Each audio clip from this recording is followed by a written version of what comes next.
パックンです。最近、日本人ファーストって言葉聞きませんか？外国人が増えすぎて怖い。税金は日本人のために使うべきだ。わかります。だってここは日本ですから。でも、9年間のこの国で暮らしてきた外国人の僕からすると、日本人ファーストに賛成しつつ違和感も感じます。今日は日本人ファーストという言葉に外国人の僕はどう感じているのか、冷静に話していきます。3つあります。1つ目、日本人ファーストについてどう思うのか。2つ目、日本人に役立たない外国人に対して。3つ目、日本人に役立つ外国人について話していきます。特定の政党、政治家を支持したりとか反対したりとか、そういった話ではありません。ご注意ください。まず一つ目、日本人ファーストについて話していきたいと思います。はっきり言わせてください。日本人ファースト、これはね、当たり前の話なんですよ。だって、日本っていう国は、日本人が税金を払って、日本人の手で社会を動かして、そのお金で道が整備されて、病院が動いて、学校が無料で通えるようになってるんですよね。これは日本だけじゃなくて、韓国もそうですし、中国もアメリカもそうです。自国民優先って国の根っこなんでしょう。よく言われますよね。地球の市民として外国人も対等に受け入れるべきだと。それわかりますよ。だってみんな人間ですから。理想とか人道とかみんなで仲良くって言葉には心が惹かれます。でもね、現実には誰かの税金で動いてるじゃないですか。誰かの負担の上で外国人が生活させてもらったる。つまり外国人なら誰でもウェルカムというのはちょっと綺麗すぎる話だと思いました。そこで僕が強く思うのは外国人を全て歓迎するのではなく、日本人に役立つ外国人をちゃんと見極めてこき使うべきだということです。つまりね、もうちょっと冷静に分けるべきなんですよ。日本人にプラスになる外国人はどんどん活用する。逆にルールを守らない外国人、税金だけ食いつぶす外国人は冷たくても排除する。日本の国としての戦略ですよね。日本人ファーストっていうのは外国人アウトっていう意味になってはならないと思っていて、外国人も日本人のために貢献してくれる人なら歓迎っていう話になるべきなんではないかなというふうに思いました。韓国もアメリカもそうなるべきですよね。そういうのも、もしあなたが家庭を持ってて、子供もいて、そこにいきなり知らない大人が一緒に住むことになったらどうしますか？ちゃんと働いて、家賃も出して、掃除もしてくれる人ならありがたい。でも、家の中でタバコ吸って、ゴミ散らかして、家賃も払わない人だったら無理ですよね。つまりこういうことだと思っています。だから僕は日本人ファーストは全然 OK だと思います。むしろそうであるべきですよね。ただし、そこには合理性と冷静な判断が必要なのかなというふうに思います。ネットで流れている外国人は優遇されているという資料を見てみると、事実に基づいていない資料もあったりします。そこで外国人に対して規制かけて、古希使えるのに外国人が古希使えないようになったら、それは日本人にとっても損じゃないですかねっていうふうに思っています。それは日本人ファーストにはつながらない、自分の感情ファーストになるかなというふうに思っています。つまり、誰でも排除、外国人全部が悪じゃなくて、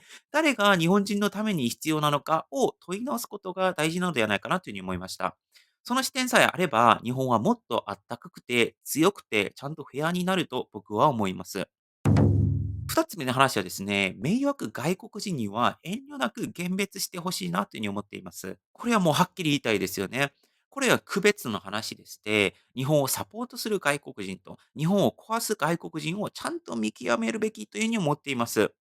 例えば、僕は動画で見たことがあります。京都、祇園の舞妓さんに携帯突きつけて、もう至近距離でパシャパシャしてる外国人。もう明らかに舞妓さんが嫌な顔をしているのに、写真をこうやって撮りまくってるんですよ。わざわざ前に行って。その動画見てて、正直寒気がしました。そして他の動画では、外国人が山手線の中で迷惑かけてる動画も見ました。でっかいスピーカーを乗せて、TikTok 撮影しながら爆音で音楽流して、もうイエーイみたいなことしてる外国人。もう電車の中、サラリーマンは疲れた顔していたんですよ。お年寄りがうつむいて、もう肩震わせてたんですね。で、極端な話まで行くと、売春目的で来てる不法滞在の外国人もいたりするわけでして、もうネット掲示板とかメッセージアプリを使って、短期バイト募集の名目で、実態はもう体打ってるみたいな人たちもいるんですよね。しかも保険も未加入で税金払わない、夜の街でトラブルを出す。本当にこういったことを見てると、怒りが止まらないっていうのは、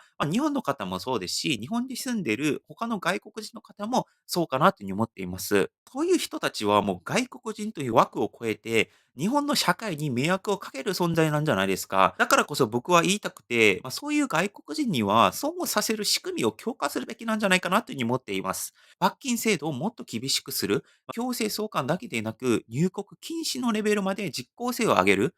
悪質なケースには SNS 投稿の拡散元にまで規制をかけるみたいな。そうすることで少なくとも日本は甘くないっていう印象を世界に伝えることができると思っています。これは防衛ですよね。社会の安全を守る。日本人の生活を守るためのルール。この人たちのせいで一生懸命働いている、一生懸命生きている外国人まで損を受けていて、もう日本人だけじゃなくて、外国人も嫌っています。毎日汗かいて夜遅くまで働いているビザ持ちの外国人とか、東大の研究室で誰よりも早く来て遅く帰る留学生だったりとか、日本語で接客を頑張る地方のコンビニ店員だったりとか、そういう人たちまで一緒に外国人というくくりで見られている。税金払わない、ゴミ散らかす、爆音スピーカーで音楽鳴たす、そういう人たちを見逃す社会があると、日本人ファーストにつながらないというふうに僕は思うんですよね。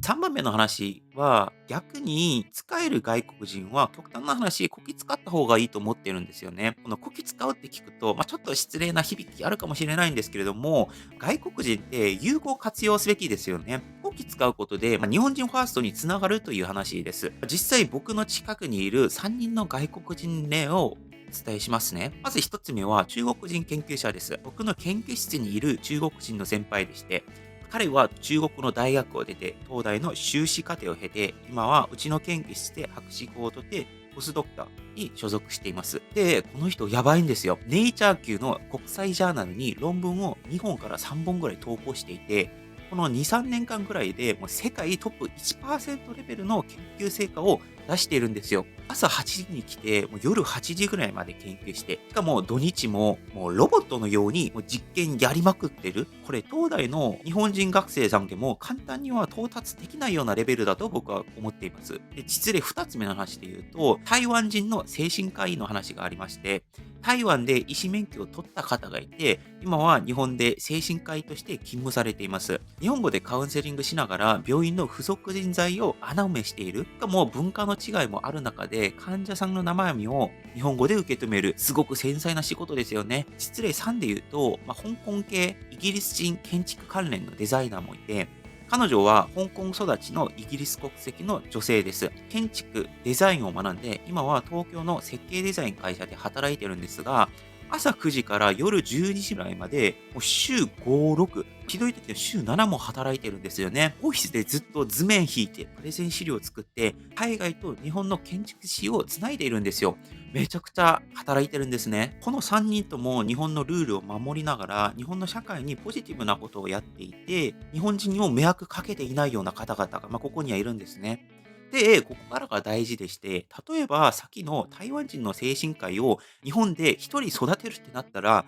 どれぐらいお金がかかると思いますか？例えば幼稚園から高校までの教育費で1000万円ぐらい使って、大学とか医学部で3000万円ぐらい使って、もう生活費、医療費、教育支援、税金まで使うとなると、もう1億円ぐらいいくんじゃないですかね。それを海外で全部済ませて、日本は関税品をもらってるんですよ。すみません、ちょっと言い方、めちゃくちゃ気持ち悪いんですけれども、そういった感じですよね。つまり1億円を得してるってことです。日本の税金を1円も使わずに優秀な即戦力を海外からゲットしてるんですよね。冷静に言えば、使わなきゃ損になる人材だと思います。結局、外国人を国籍で一括りで見る時代ではなくて、稼いでくれる人、日本の社会に役立つような外国人はどんどんこき使う。で、社会に害を与えるような外国人は迷わずに切る。もう来ないようにするっていうことが、日本人ファーストとして、日本人のためにやるべきことかなというふうに思っています。僕も自分はこき使われる側かもしれないんですけれども、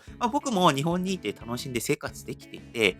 温泉に感動して、草野球やりながらも感動して、僕も日本から楽しめるものがありますし、僕も日本のために役立つようになりたいな、というふうに思っています。だから、疲れる側も選ばれる側もお互いにウィンウィンであるべきだと思っていて、それが賢い日本人ファーストなんじゃないかなというふうに思いました。まとめると、日本人ファースト、これは当たり前の考え方だと思います。でも、外国人は全員いらないっていう極論になると、それはもう本当の日本人ファーストではないかなというふうに思っています。大事なのは、誰が日本に貢献してくれてるかを見極めることを使っていい外国人はしっかり使う。迷惑ばかりの外国人はしっかり切る。この仕分けこそが結果的には日本人の生活を守り、社会を豊かにするかなというふうに思っています。このままじゃ日本が乗っ取られるんじゃないかなっていう不安、きっと誰しもが少しは持ってると思います。でも、ちゃんと判断する視点さえあれば大丈夫かなというふうに思っていて、外国人の中にもちゃんと日本人の味方になるような外国人は確実にいると思います。僕の周りにも数えきれないほどいるかなというふうに思います。だし、少なくとも僕は日本のためになるように頑張ります。もちろん韓国のためにも頑張ります。もしこの動画がですね、ちょっと考えさせられたなと思ったら、ぜひチャンネル登録をお願いします。このチャンネルではこんな風に外国人視点から見た日本のリアルとか、日韓の文化比較とかを配信しています。一緒により良い日本人ファーストを考えていきましょう。以上、パクでした。アンニョー。